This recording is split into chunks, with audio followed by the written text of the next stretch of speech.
আসসালামু আলাইকুম, কেমন আছেন সবাই? এই সুইরা নাও খাবা। মেহেদি ট্যাং না নাই দেখছো?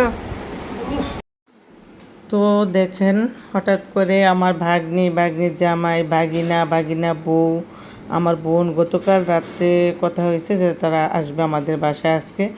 তো আমি খবরটা শোনার পর থেকে রাত্রে সব কিছু গুছিয়ে গেছে নিয়েছি, সকালবেলা আস্তে আস্তে রান্না বান্নাগুলো করে নিয়েছি। আর দেখেন কি কি রান্না করছিলাম সব শেয়ার করতে পারি নাই, এতটা মানে অল্প সময় ছিল, খুব তাড়াহুড়ো ছিল, তার জন্য আপনাদের সাথে খাবারগুলো যখন দিচ্ছি তখন শেয়ার করতে পারি নাই।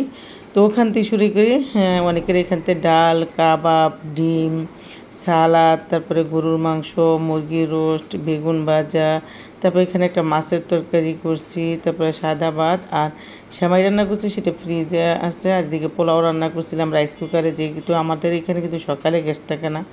তো জটপটে আমি এই সকাল সকাল কিছু রান্না করছি, আর বাকিগুলা এই যে রাইস কুকারে রান্না করছি, ইলেকট্রিকের চুলায় রান্না করছি।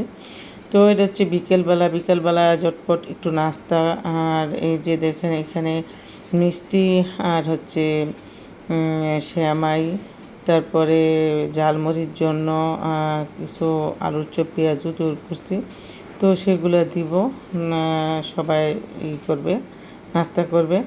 তো আলুর চপ পেঁয়াজু সবাই হাতে হাতে নিয়েছে, খাইতেছে। এদিকে বট ভাজি করছি, পেয়ারা